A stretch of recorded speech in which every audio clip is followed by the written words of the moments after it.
छूता है और फिर बहुत सिक्के गिरते हैं। अरे, अब तो मैं अपने गांव का बहुत अमीर इंसान बन जाऊंगा।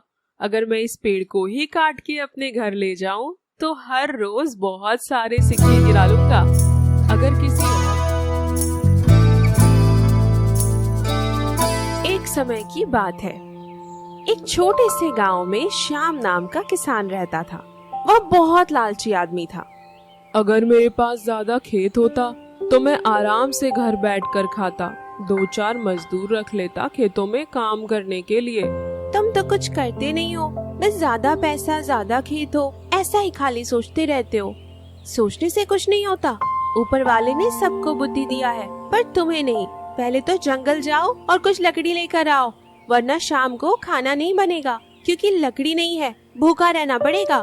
ठीक है भाग्यवान, मैं अभी जंगल जा रहा हूँ और कुछ लकड़ी लेकर आता हूँ। हे राम, मैं तो रोज जंगल आकर थक चुका हूँ। जंगल में तो सूखी लकड़ी भी नहीं मिलती। पहले तो पेड़ के नीचे बैठकर आराम कर लेता हूँ।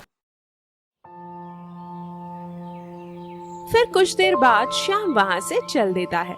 इधर से तो लकड़ी ढूंढते ढूंढते बहुत दूर तक चले जाता हूँ और उधर से सर पर लकड़ी और ज्यादा दूर तक बोझ लेकर चलना, मैं तो अपने जीवन से थक चुका हूँ।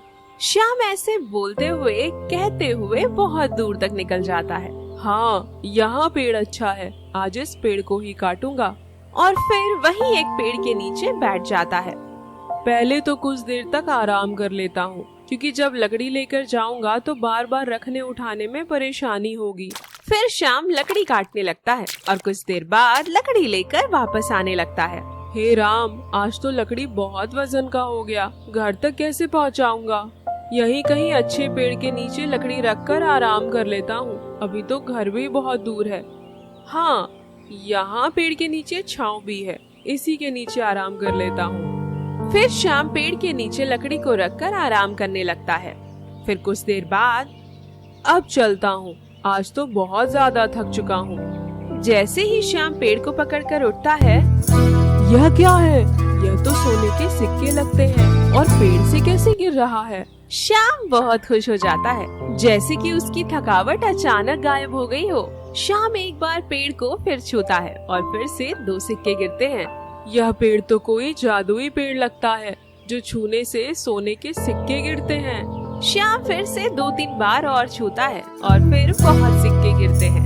अरे, अब तो मैं अपने गांव का बहुत अमीर इंसान बन जाऊंगा। अगर मैं इस पेड़ को ही काट के अपने घर ले जाऊं तो हर रोज बहुत सारे सिक्के गिरा लूंगा। अगर किसी और को यह पेड़ मिल जाएगा तो मैं बर्बाद हो जाऊंगा। फिर श्याम पेड़ को काटने लगता है और काटते काटते सोचता है कि कुछ और पेड़ को छू के कुछ सिक्के गिरा लेता हूँ। फिर श्याम पेड़ को छूता है और एक भी सिक्का नहीं गिरता। श्याम वहीं तुरंत बैठ जाता है। अरे रे रे रे, मैंने क्या कर दिया? जो पेड़ मुझे सोने के सिक्के दे रहा था, उसी पर कुल्हाड़ी चला दी। मैं कितना लालची इंसान हूँ। अगर मैं इस पेड़ पर कुल्हाड़ी नहीं चलाता तो हर रोज जंगल आता और सोने के सिक्के गिराकर अपने घर ले जाता। श्याम अब क्या करता? लकड़ी को उठाता है और सोने के सिक्के को भी, और चुपचाप घर चले जाता है। जब श्याम घर पर आता है तो चुपचाप कमरे में जाकर बैठ जाता है और सोचता है, अब मैं किसी भी चीज में लालच नहीं करूँगा। अरे, आज तुम इतना चुपचाप क्यों बैठे हो? अरे भाग्यवान, मैं इतना पागल इंसान हूँ ना। अरे क्या हुआ? कुछ बोलोगे? तुम्हारे साथ जंगल में कुछ हुआ है क्या? अरे भाग्यवान, आज मुझे जंगल में एक सोने के सिक्के देने वाला पेड़ मिला था और उस पेड़ पर ही मैंने कुल्हाड़ी चला दिया। मैंने सोचा कि मैं इस पेड़ को ही काट के घर ले चलता हूँ और हर रोज सोने के सिक्के गिरा लूंगा। और जैसे ही मैंने 2 बार कुल्हाड़ी मारा और सोचा कि कुछ और सिक्के गिरा लेता हूँ तो सिक्के गिरने बंद हो गए। देखो जी, मैंने कितनी बार तुम्हें कहा, लालच ठीक नहीं होता है। जाने दो, जो हो गया सो हो गया। जो कुछ सिक्के मिले हैं उसे पहले घर बनवाओ। घर में बारिश के समय बहुत परेशानी होती है, इधर उधर से पानी टपकता है। और कुछ दिन बाद श्याम एक अच्छा सा घर बनवा लेता है। ए जी, सुनते हो, तुम्हारे पास अब कितने सिक्के रह गए हैं? यही कहीं 10 या 15 सिक्का होगा। इससे भी मैं सोच रहा हूँ कि कुछ अच्छा काम करूँ। मैं हर रोज जंगल में जाकर अब थक चुका हूँ। इस सोने के सिक्के से ऐसा कुछ लो कि हमारी गरीबी भी दूर हो जाए और हमारे जीवन में कुछ सुधार आ जाए। हाँ भाग्यवान, मैं भी यही सोच रहा था। और फिर एक दिन उसके गांव के किशोर नाम का एक किसान श्याम के घर आया। श्याम, मेरा खेत खरीद लो, मुझे पैसों की जरूरत है। मेरी पत्नी बहुत बीमार है। देखो किशोर, अगर तुम्हें पैसों की जरूरत है तो मुझसे ले लो और कुछ दिन बाद वापस कर देना। देखो श्याम, मैं पैसा तो वापस नहीं कर पाऊंगा। अगर तुम मेरा खेत ही ले लेते तो अच्छा होता।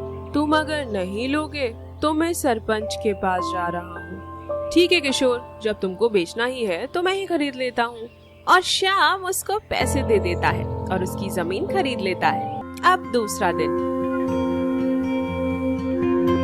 अब मैं खेती करना चाहता हूँ। मेरे पास पहले से कुछ खेत था और अब कुछ खेत खरीद और लिया हूँ। हाँ जी, तुम अब खेती करो और हम खाली खाने भर के अनाज घर में बचाएंगे। बाकी सब किसी व्यापारी के हाथों बेच देंगे।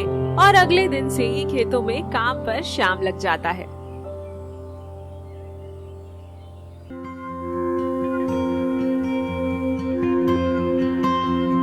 और कुछ दिन बाद उसकी फसल भी तैयार हो जाती है।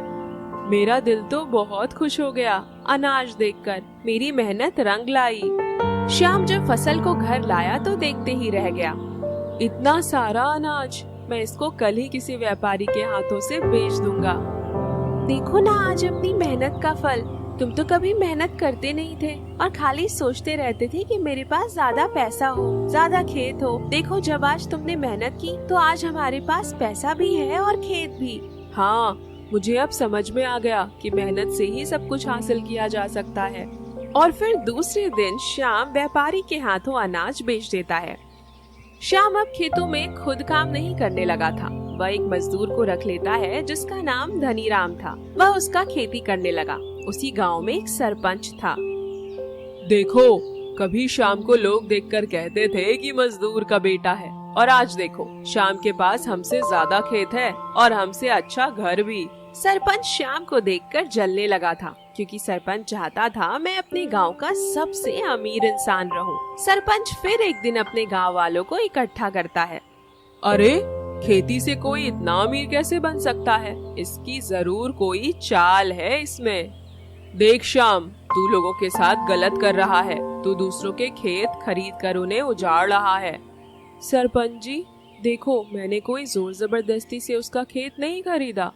उसने मुझे कहा कि मेरी कुछ इमरजेंसी है, मुझे पैसों की जरूरत है। तो मैंने कहा भी अगर तुम्हें पैसों की जरूरत है तो मुझसे ले लो, बाद में वापस कर देना।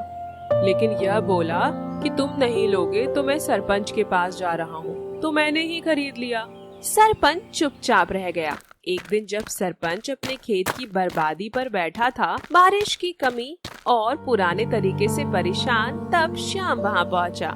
सरपंच जी, अगर चाहो तो मैं आपकी मदद कर सकता हूँ। ड्रिप सिस्टम और मिट्टी की जांच से शुरुआत करें। सरपंच ने सर झुका लिया, पर उसकी आंखों में वह जलन आज भी साफ दिख रहा था। मैं भी आपकी तरह कुछ नहीं जानता था, पर मैंने जलन की जगह मेहनत चुनी। गांव में कई लोग थे जो श्याम की तरक्की को देखकर खुद को छोटा महसूस करने लगे थे। कोई उसे ताने मारता, कोई अफवाह फैलाता। श्याम ने सब कुछ सुना पर जवाब नहीं दिया। अगर कोई कीचड़ फेंके और तुम उस पर पत्थर मारो तो हाथ तुम्हारे भी गंदे होंगे। श्याम एक दिन घर में बैठकर सोचता रहा कि गांव वालों को एकजुट कैसे करे।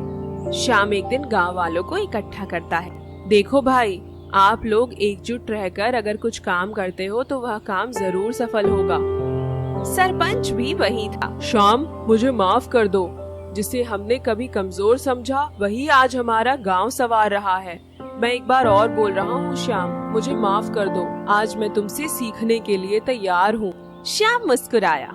उसने किसी को ताना नहीं मारा, न ही कोई बात याद दिलाई। बस इतना कहा, अगर हम साथ चले तो हर जमीन उपजाऊ बन सकती है। बस हम सबको एक दूसरे का साथ देना होगा। श्याम को अपने धन पर घमंड नहीं था। वह हमेशा गांव वालों का भला ही चाहता था और किशोर की पत्नी भी ठीक हो जाती है।